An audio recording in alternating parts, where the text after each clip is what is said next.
Et de oui et amen. Et oui et amen. Nani, nani, nani. Nani, nani, nani. Nani akufa, ongana kumoya sika. Nani amona pasi, ongana zwangolu. Nani azanga, ongana koma moto amozui. Nani, nani, nani. Jésus, Jésus, Jésus, Jésus.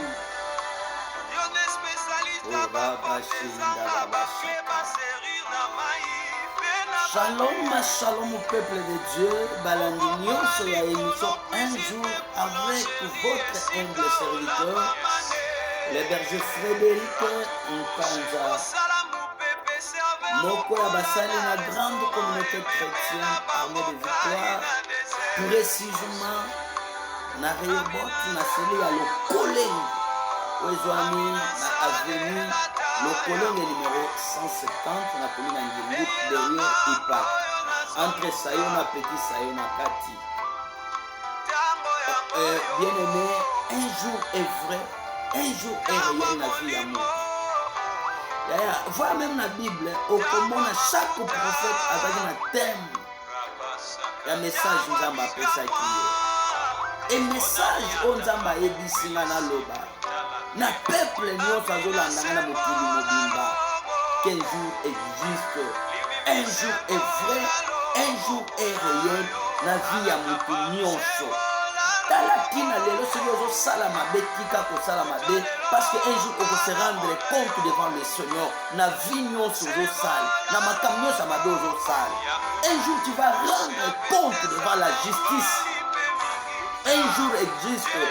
Talatina bien aimé na obondelo na kombo na Yesu. Toi qui me suis, répands-toi, cessez de faire le mal, cessez de maltraiter le peuple de Dieu, cessez de maltraiter l'église de Dieu. Cessez de maltraiter les femmes d'autrui. Cessez de maltraiter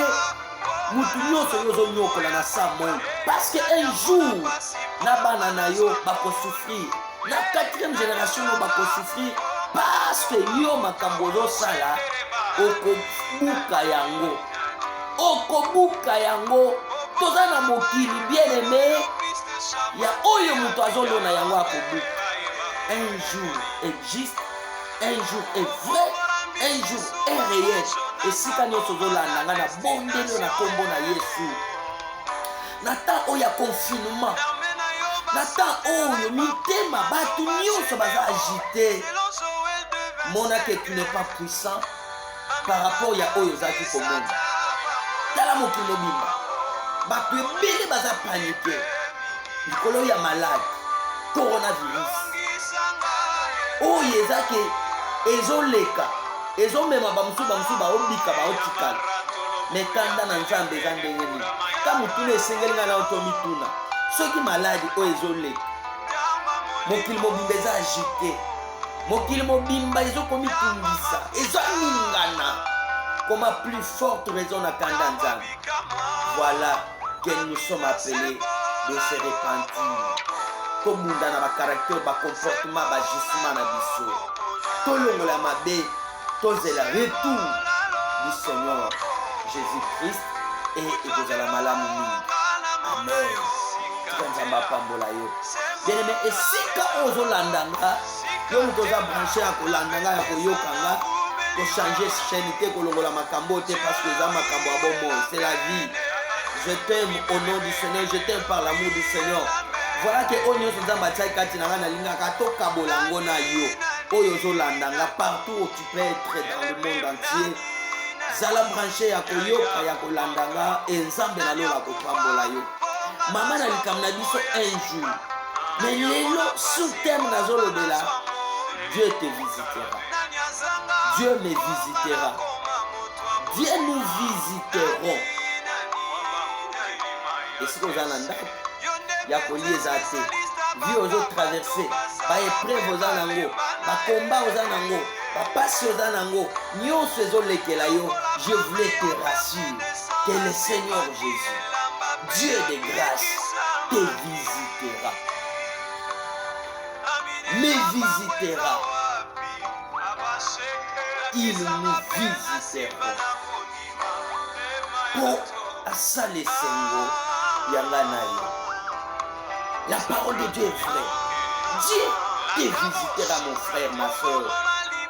Dieu te visitera là où tu es, tu me suis. N'ayez tes problèmes aux anangos. N'ayez tes difficultés aux olekisa. Mais je voulais te rassurer. Je voulais te parler.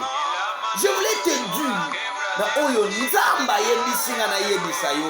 Que Dieu te visitera. Dieu te visitera. Alors, on a Israël, j'ai vu ta souffrance. J'ai vu les cris que vous poussez vos adversaires. Même Kolomoko Nzamba, Soukaki Kaka, n'a pas eu mais il s'est intervenu dans la vie de Israël. C'est comme si nous Kanga. Maintenant, Dieu est au rendez-vous de te visiter. Sous thème Nabiso, Dieu te visitera. Dieu me visitera. Amen. Ce que tu peux acclamer pour cette exhortation. Sans plus tarder, toujours la Bible Nabiso, la Mukanda ya Luc chapitre 7 verset 11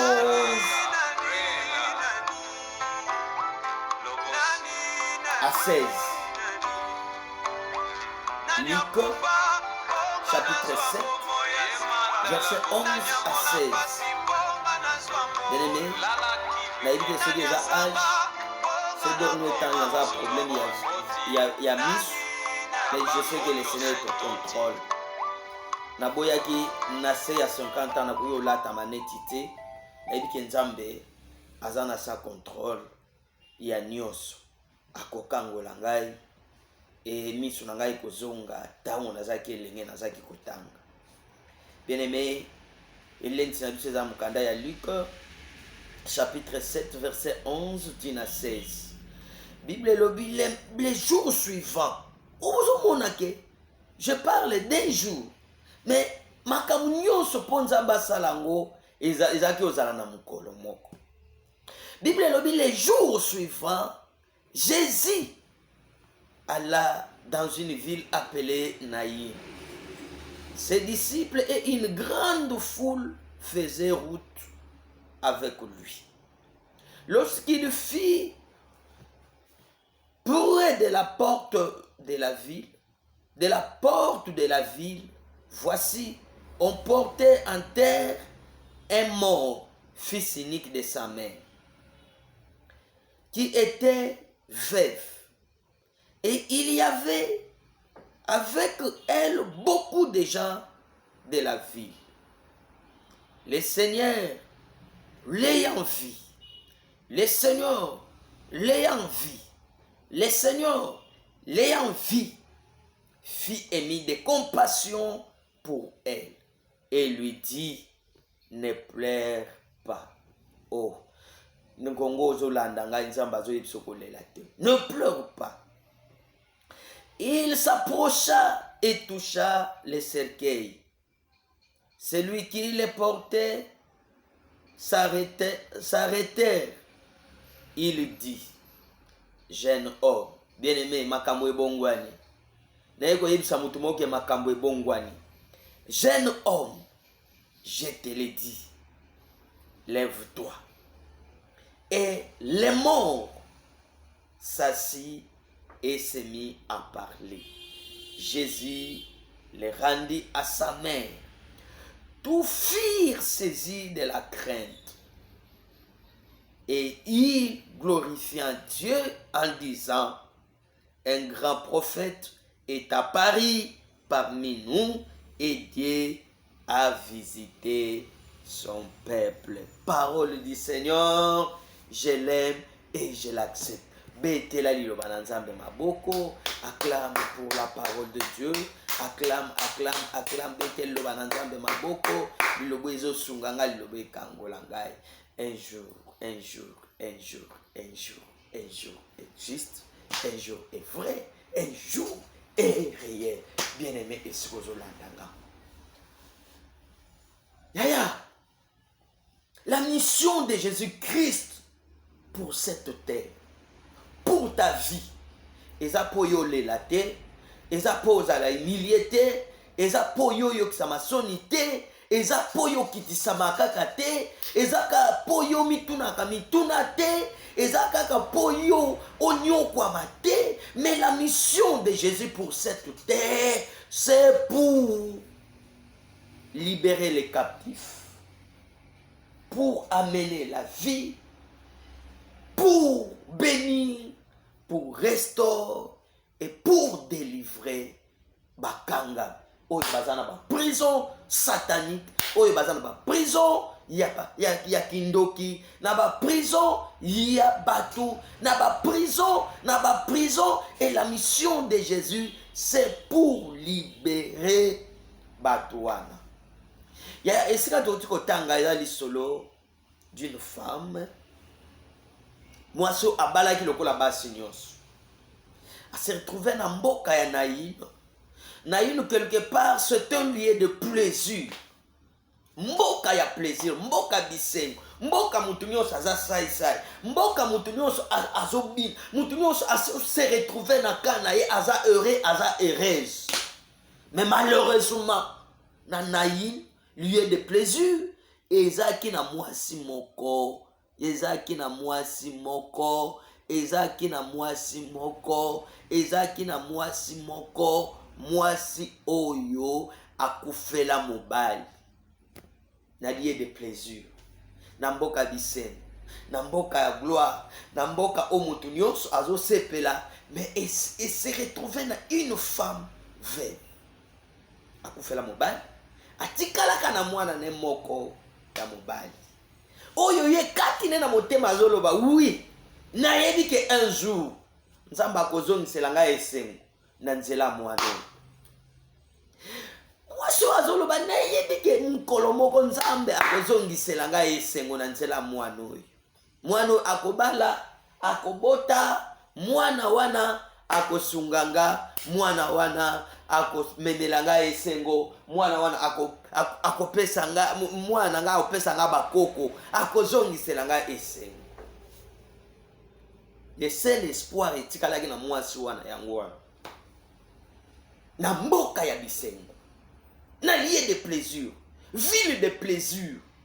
Le seul espoir mwasi atikalaki nango ke un jour mwana nga akobala, akopesa nga bakoko, mwana nga akozongisela ngai esengo. Loba gloire au Seigneur. Yo mutozo landanga, tu as un problème. Yo muto landanga, uzana difficulté moko, uzana loko moko ezolekela yo, obandi olemba na kolemba. Laisse-moi de te dire qu'il y a un homme qui te connaît plus que d'autres hommes. Il y a un homme qui est au ciel, qui intercède à ta faveur. Il s'appelle Jésus. Est-ce que tu peux acclamer pour na combo? Combo échangera ma cam, combo échangera ma formule, combo et ma kesen. Na miteme sengwe sili. Na mitemo bazoko mituna mituna. Ya yesika ozoko mituna. Yo kanga na yebisa yo. Ketika ko mituna. Parce que kaka na porte. Kaka na sama kolonayo. Kaka na porte na yo. Eza na secours moko ezawan. C'est le nom de Jésus. Loba gloire au Seigneur. Loba gloire à Jésus. Loba merci Jésus. Oh baba shaka. Indaba shinde menegai. Cette femme a tout le seul espoir que moi na opesanga ici. Na mboka, na ville de plaisir. Bible elobi ke mukolo moko mwana wana kufaki. Eh Yesu. Hey Yesu. Hey Yesu. Nazolobela mama moko, nazolobela papa moko, nazolobela mutu moko. Eloko yo chaka motema wana. Kiena nzele eloko oyo makambo eko simba. Eloko wana perdre yango. Nela yebiso ko perdre espoir te. Nzamba azoko sala eloko mosusu. Il y a la grâce de Dieu. Formule à Nzambe. Ngolu eza formule à Yesu. Ngolu eza différent ya mobeko. Mobeko yeko condamné. Mais ngolu eza ka formule à Nzambe. Nzamba salo ngolu ndengo zoyo kangai. Loba gloire au Seigneur.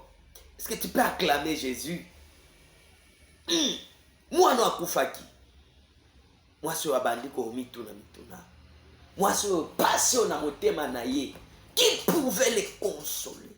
La consoler, cette femme. Qui pouvait la consoler? Na kabagata passion, na humiliation, na honte, na désolation. Qui pouvait les consoler? Qui pouvait la consoler, cette femme? Personne. Batobaye, ndenge ba mesana. Mais le cœur de cette femme, et soit qui consolation te. Parce que consolation à batu eza muke. Tala ozo le biyano a batu. Tika na yebisa yo ke biyano a batu. Eza na limite consolation à malamu. Eza Yesu Masi. L'homme dit bien. Les récités du 3e jour. Le Dieu qui appelle l'existant les choses qui n'existaient pas. L'ami fidèle. Munga malamu ya kokotsa na likambo na yo. Munga malamu ya kotsela motema. Jésus. Qui pouvait la consoler cette femme? Personne. Balali. Na tongo.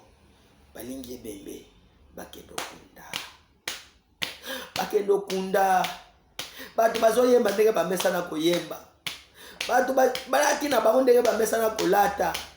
Mais motema ya mwasi oyo nani akoka kokota po ameme sengo po consoler ye azate. Dei nazoloba likambo ozala ngo na motema na yo nani akoka kokota po consoler yo. Na bitumba wana nani akoka kokota po asilisa wango. Na kolela wana nani akoka kokota po asilisa. Ba consolation yo sabato zo esimbite. Tika na yebiso ezana mutu moko azana bomo. Azana bomo. Tozana kombo moko ezana bomo. C'est le nom de Jésus. Na kombo na Yesu malade efukam. Ozola ndanga na mbete hôpital. Ozola tanga ozana problème opération. Ozola ndanga ozana likamoko e bloqué yo. Kandengo zo yo kanga wana. Tika onction. Ya miracle ekota. Et même délivrance na vie na yo. Na kombo na Yesu. La délivrance. Le temps de délivrance n'est pas encore passé. Est-ce que ça m'a dit kanga? Loba gloire au Seigneur. Loba berger Fred Nazo kayo. Bien aimé maté combien lengi. Yo kana yebisa yo. Ba komi na porte. Na bango batu bazobima bakendo kunde bembe. Na etuluku mususu ezokota. Oye esika biyano ezalaki. Balingi batoli banda. Balingi babimiso esika wana. Kaka ndenge komi na porte ya likambo wana. Tika intervention ensemble ekota na vie na yo. L'intervention de Dieu. L'intervention divine. La porte. Vous savez la porte est un mystère moko. Et ça maloba et belé le baka porte. Quelque part la Bible déclare Jésus-Christ la porte des brebis. Quelque part, la Bible est lobby, je me tiens à la porte. Nazo beta. Nous doit refungola na kokota na kolia et longo. À la porte. Hey, bien aimé, changement et bandika à la porte. Remise et reprise et bandika à la porte. Formule ensemble et bandika à la porte. Na porte, balingi babima. Po bakendo kunda na porte à vie. Bien aimé, au comme na porte à likambuana. Tala biyano moko eza pembe na porte. Biyano moko ezokita lokola Abraham. Na porte biyano moko ezokita lokola Abraham. Azizaka akangi basinga. Na ngomba po aboma ye. Atie likolo mbeka. Atomboli kuto. Po akata mwana. Ayoka mungongo ebima. Abraham. Kosala eloko lingi osala te. Namoni kondima na yo. Namoni kondima na yo. Bwaka misu pembe. Abraham abaloli misu. Atala boyebelie. Na porte. Omoni yango, Job a compris. Job a compris, attache-toi avec le Seigneur. Job a dit, mon rédempteur est vivant, il s'élèvera le dernier. Mon rédempteur est vivant, il s'élèvera le dernier. Quand nous kanga, Yesu a tellement dit na porte remise et reprise et télémi. Et tout le coup ezobima po ba kendo kunda. Et tout le coup ezokota. Bisika nzamba biyano azalaki. Bisika nzamba restauration azalaki. Bisika nzamba délivrance azalaki. Bisika nzamba bomo azalaki. Bisika mwana muto azalaki. Jésus-Christ. Oh, okomi na porte alikamboana, il y a l'intervention de Dieu. Okomi na suka alikamboana, il y a la victoire de Dieu. Okomi na suka alikamboana, il y a l'intervention divine. Na mungongo ndengo zoyo kangai nzambe na nga kota na likamboana ndengo komi na suko lobi papa na lembi lokola mwana nga moko abengi nga lobi papa na lembi papa na yango tika ni nana na sa mokili papa na yango tika na sa mokili vina nga ekomi na suka boye papa na komo senga ta liwana kufa parce que nazo mona utilité na nga te ya kozala na mokili nazwi papier msoa na pa msema ya miso na yebise histoire asike ninge fungwa na vie na yo loba me na pangse pa miso na yebise histoire asika ninge fungwa na vie na yo kaka ndengo yebise nga likamboana motema na nga isimbami lole simbami na balutelo nazonga babengi kote babengi etango akei makambo akutani nango échange vie à moi. 2 heures après, na yoki mutu azobenga na téléphone a olela. Papa na bani nzambe na yo. Ya tela nzambe na motema, il s'appelle Jésus. Abisi papa na bani nzambe na yo. Papa, soki nzambe azalaka eza nzambe na yo. Et c'est oui. Je serai un Dieu miracle. Je serai un Dieu qui est vivant. Je serai un Dieu où il y a tellement de vie à battre. Je serai un Dieu. Atikakaba où il y a été. Bible il est derrière la parole de ses serviteurs pour accomplir. Il confirme les paroles de ses serviteurs. Jésus. Jésus. Bible dit que kaka Yesu tango bakomi eloko ya liboso Yesu amonaki motema ya mwasi oyo. Parce que vie ya mwasi ezalaki ya bololo ya soni ya humiliation. Ce que Jésus a vu sur le cœur de cette femme. Parce que Bible Jésus s'est mis de compassion pour elle. Et mis de compassion pour cette femme. Oya gotika na na sa mokili. Kande mozo yo kanga likamna ebongwa. Quel que soit ce que nous avons mokili mobile. Oza problème à mukanda, problème à musala, problème ya libal. Ya. Mokonzi ya libal eza Yesu. Mokonzi ya libal eza Yesu. Yo okoya na mabele mabete, okoya na mabela malamu. Ozwa mubali wako changer vie na yo. Yo go bala lokola batu nyonso te. Nini angwe ngele mbisa yo. Prononce ton espoir. Augmente ta foi. Persévère dans la prière. Persévère. Bible lobi ke Yesu amoni motema mwasi oyo. Na iko ebisa mutu moge nzamba amoni motema na yo. Yo mutu ozolanda nzamba amoni motema na yo. Yo mutu ozoyoka nzamba amoni motema na yo. Nzamba amoni motema no pe nzamba yoki likambu na yo amoni motema na yo. Amoni motema na yo motema. Nzamba amoni motema na yo, nzambe nanga amoni motema na yo. Kande ozoyoka nzambe nanga amoni motema na yo. Il a mis de compassion pour elle. Tango ayoki ayebisi mwasi oyo, ne pleure pas. Ne pleure pas. Maman ne pleure pas. Papa ne pleure pas. Mon frère qui me suit ne pleure pas. Arrêtez de pleurer. Le temps des miracles n'est pas encore passé. Arrêtez de pleurer. Il y a l'intervention de Dieu. Arrêtez de pleurer. Il y a la puissance de Dieu. Arrêtez de pleurer. Il y a la délivrance. Arrêtez de pleurer. Arrêtez de pleurer. Arrêtez. Mon frère, arrêtez de pleurer. Arrêtez de pleurer. Yes, il a mis des compassions pour elle. Il a mis balai à Yébissio. Ne pleure pas. Il a mis ça tout. A balusi miso. A moni bato ni babima. Na serke ya mwana wa. O bango bazaki oke kundeza kebe. metango ekolo ya nzoto mokeli azwi maloba ayebisi bato wana bokitisa serkei bakitisi serkei ebembe yesu abengi wana ebembe te yesu alebi jeune homme lève-toi lève-toi lève-toi lève-toi jeune homme lève-toi. C'est comme ça que moi nous atelemi abandi oloba bible lobi abandi oloba bila kana nzambe lobaka bible lobi ke moi nous atelemi abandi oloba mo mbali atelemi abandi oloba tango abandi oloba azungisi na maboko ya mama na ye yaya bible lobi ke bato nyonso babangi balobi un grand prophète est à Paris. Un grand prophète est apparu parmi nous.